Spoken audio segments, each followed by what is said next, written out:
ተዋቸው እነሱ ይሄዱ እኔ ያለውልህ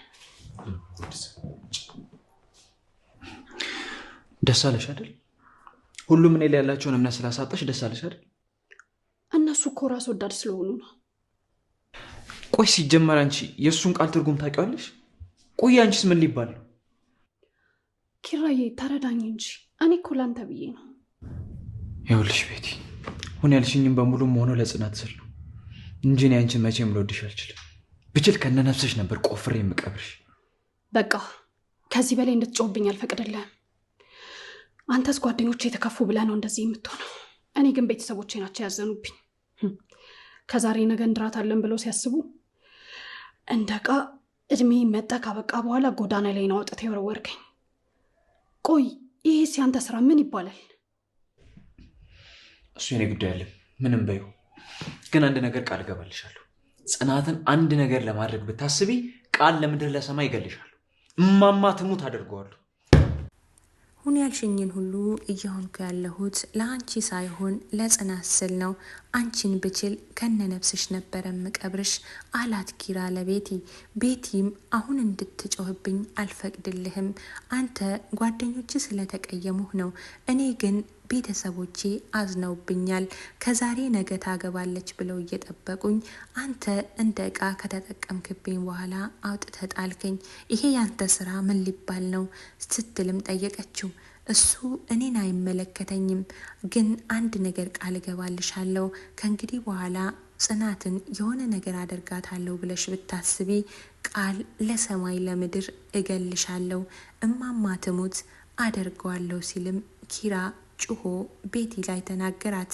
ሰላም ሰላም የተወደዳችሁና የተከበራችሁ በአለም ዳር ያላችሁ የአባይ ቻናል ተከታታዮች በያላችሁበት የእግዚአብሔር ሰላምታ ይድረሳችሁ ለዚህ ቻናል አዲስ ከሆናችሁ ሰብስክራይብ በማድረግ ቤተሰብ አድርጉ ነባሮች ላይክ ሼር ሐሳብ አስተያየታችሁን ኮሜንት ላይ አስቀምጡልን እንግዲህ ጽናት ክፍል 44ን ይዘንላችሁ መተናል ዛሬ ጽናት 44 እንግዲህ እነሆ ተጀመረ ስንልም እኛም ይዘንላችሁ ተከስተናል ቪዲዮን እስከ መጨረሻ ተከታተሉት ጽናት እንግዲህ አሁን ላይ በሁለት ነገር ተይዛለች አንድ ኪራ ወዶ አይደለም ሁለት ደግሞ ወዶ ቢሆንስ በሚለው ውስጥ ተዘፍቃታል አለች ማለት ነው ጽናት እንግዲህ ባላወቀችው ስልክ ተደውሎላት ነበር ኪራ ወዶ አይደለም አንቺን ራቂኝ ያለሽ ወይም ደግሞ ሊጎዳሽ አስቦ አይደለም ተረጂው ቤቲ ሲባልም የሆነ አዲስ ስልክ ተደውሎላት ነበር እሷም ቤቲ ምን ሆነች ቤቲ ምን እያለችም ደጋግማ ብትጠይቅም ስልኩ ተቋረጠ ነገር ግን ኪራ ወዶ እንዳልሆነ ጽናትም ተረድተዋለች ከዚህ በፊትም እንግዲህ ፊቱ ላይ ሐዘንን መሰበርን አንብቤያለሁ ስትልም እውነታውን ተረድታለች ታዲያ ቤት ያሁን ላይ እያደረገች ያለችው ነገር ፍጹም ትክክል አይደለም ጽናትና ኪራ እንዲለያዩና ጽናት ወደ ነበረው ስራዋ እንድትመለስ እሱን ደግሞ ለራሷ ለማድረግ ሳይሆን እስከዛሬ ላባከነባት ጊዜ ለጨረሰባት ሰዓት ዋጋ ለማስከፈል ነው ታዲያ ይባስ ብላ አንዲት ምስኪን ሰራተኛ ተጠቅማ ገንዘብ በመክፈልና የሷን ታማሚ ልጅ በመጠቀምም ሰራተኛዋ ላይም ግፋትን እያደረሰች ትገኛለች ታዲያ ኪራ አሁን ላይ ነገሩ ግራ ስለገባው ነገሮች ግራ ሲገቡት ሁሉ ጊዜ ራሱን በመጠጥ ውስጥ ስለሚደብቅም ወደ መጠጥ ቤትም አምርቷል ጽናትም እንግዲህ ስልኩ ከተደወለላት በኋላ ቀጥታ ያደረገችው ወደ ኪራ ቤት መጥቼ እቺን ሴት አንቄ ገላታለሁ ስትልም ብድግ ብላ ተነስታ ነበር ነገር ግን ምሩ አረጋጋቸትና አሁን ፕላን ማውጣት አለብን ምን ማድረግ እንዳለብን ስትልም አረጋግታለች ተመካክረውም ወደዛው ቤት ተመልሳ እንድትሄድ በሰራተኝነት መልክ እንድትገባም አድርገዋታል ማለት ነው ታዲያ ጽናትም ሻንጣዋን ይዛ ወደ ቤቱ ተመልሳ መጣለች አሁን በዚሁ ስራዬን መቀጠል እችላለሁ፣ መቀጠል እፈልጋለሁ ስትልም አሳወቀች። ኪራ ደነገጠ። አይቻልም፣ እዚህ ቤት ለምን ወጣሽ? ለምን ተመልሰሽ ትመጫለሽ? አሁን ከኔ ራቂ ስልም አሳወቃት። ቤቲም እንግዲህ እቺ ልጅ አውጣልኝ፣ ግርድና ነው፣ ወደ ሌላ ቤትም ሄደሽ መስራት ትችያለሽ ስትልም እሷም እንግዲህ መራራ ቃላቶቿን እየተናገረች ትገኛለች። ቤቲ እንግዲህ ለቃላቶቿ ምንም ግድ የማይሰጣት እንደፈለጋት የምትናገር እንደፈለጋትም የምታዝ ሰው ናት። ታዲያ ጽናት ከእንግዲህ በኋላ ማንም ሰው ከዚህ ቤት አያስወጣኝም እትዬ ካልሆነች በስተቀር ስትልም መልሷን ሰጥታለች። እትዬ ጋር ደውዬ ነግራታለሁ፣ እስከዛሬ ያደረጋችሁኝን ነገር ሁሉ እናገራለሁ ስትልም ተናገረች። ኪራ ደግሞ በጭራሽ አይቻልም፣ ውጪ ተባልሽ፣ ሰው ሲጠላሽ አታውቂም እንዴ? በቃ አትምጪ፣ ከፈለግሽ እኔ በደላላ ሌላ ቤት አስገባሻለሁ አላት። እሷም ደግሞ በጭራሽ አይሆንም ስትልም ተናገራች። እንግዲህ ቤቲ ደግሞ መራራ ቃላቶቿን መሀል ላይ ጣል ብታደርግም የጽናት ጓደኛ እየተናገረቻት ነበረ።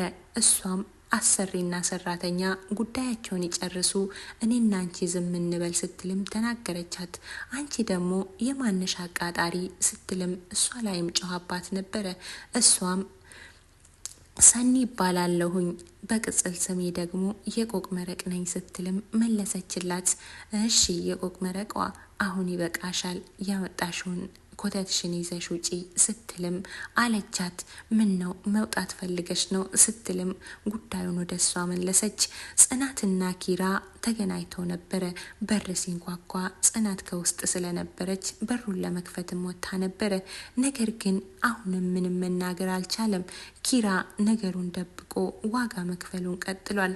ጽናት ከዚህ በፊት ለኪራ በብዙ ዋጋ ከፍላለታለች። አሁን ደግሞ እሱም በተራዋ ለሷ ዋጋ እየከፈለ ይገኛል። ነገር ግን ምንም እንዳልተፈጠረ ዝም ብሎ እንደጠላት እንደማይፈልጋት ነው እየነገራት ያለው። ነገር ግን ኪራ እንግዲህ ይህን ሁሉ ዋጋ እየከፈለ ያለ ጽናትም እየተረዳችው ትገኛለች። አሁንም በድጋሚ ተመልሳ ወደ ክችን ሄዳ ነበረ። ወደ ክችን ስትሄድም ሰራተኛዋ በውሃ በስብሳ ታገኛታለች። ጽናት እንግዲህ ምን ሆነሽ ነው ብላ ብትጠይቃትም ሰራተኛዋ ደግሞ መናገር አልፈለገችም። ነገር ግን ይህን ሁሉ ነገር የምትሰራው ቤቲ ነበረች። የቤቲ ልብስ ታጥቧል። የቤቲ ልብስ የታጠበው ጃኬትና ሱሪ፣ በሱሪው ውስጥ ግን የእሷን ሁሉ ዶክሜንት የያዘ ፍላሽ ነበረ። ፍላሹ ከልብስ ጋር ከታጠበ ላይሰራም ይችላል፣ ሊበላሽም ይችላል። እሱ ተበላሸ ማለት የእሷ አላማና እቅድ ሁሉ ፈረሰባት ማለት ነው። ታዲያ ያልኩሽን ልብስ አጠብሽ ብላ ስትጠይቃት አዎ አጥቤልሻለሁ፣ አረፋው ስለነበረ የማጥብ ልብስ ስለሌለኝ አንድ ሱሪሽን ሳይ ቆሸሽ ያለ ስለሆነ እሱንም አጥቤልሻለሁ ስትልም ሰራተኛዋ መለሰችላት። አታደርጊውም፣ አንድነት አታደርጊውም ስትልም ጮሃባት ነበረ። እሷ ነገሩን አድርገዋለች። እሱ ፍለሽ ይጥፋና እገልሻለሁ ስትልም ተናገረቻት።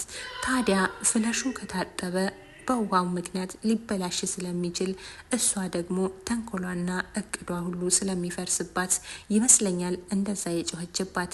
ታዲያ ምን ሆነሽ ነው በውሃ የበሰበሽው ብላ ጽናት ሰራተኛዋን ስትጠይቃት ሰራተኛዋ ምንም አልሆንኩም አዙሮ ነበረ ስትል መለሰችላት። እሺ በቃ ሂጂና እረፊ፣ ስራ ካለ እኔ እሰራለሁ ብላ ጽናት እንግዲህ ወደ ድሮ ስራዋ ተመልሳለች። እሺ ብላም ሰራተኛዋም እኔ እኮ የተነገረችኝ ጽናት እቺ አይደለችም ወይስ ስም ተመሳስሎብኝ ነው የተባልኩ ጽናት አንቺ አይደለሽም ስትልም ከራሷ ጋር ታወራለች። ምን ሆነሽ ነው ስትልም ጽናትም መልሳ ጠይቃት ነበረ። አይ ምንም አልሆንኩም ስትልም መለሰችላት።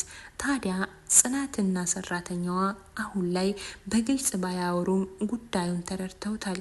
ጽናትም እንግዲህ ከጊዜ ቆይታ በኋላ ያለውን ነገር ሰራተኛዋን መጠየቋ የማይቀር ጉዳይ ነው። ሰራተኛዋም እንግዲህ ቤቲ ስላሰለቸቻት ደጋግማ በልጇ ስለምሰድባት በልጇ ስለምታንቋሽሻት ያለውን እውነታ መናገሯ የማይቀር ጉዳይ ይመስላል።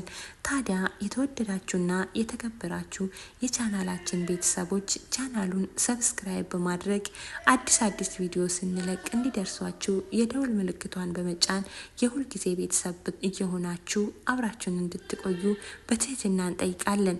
ለዛሬ ይዘንላችሁ የመጣነው ጽናት 44ን እዚህ ጋር እናበቀዋለን።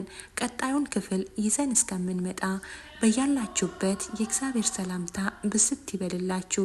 የተወደዳችሁና የተከበራችሁ ወዳችሁና ፈቅዳችሁ ስለምትከታተሉን እጅግ በጣም ከልብ እናመሰግናለን።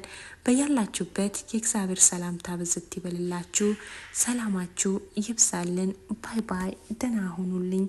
ቀጣዩን ክፍል ይዘን እስከምንመጣ ሰላማችሁን ያብዛላችሁ።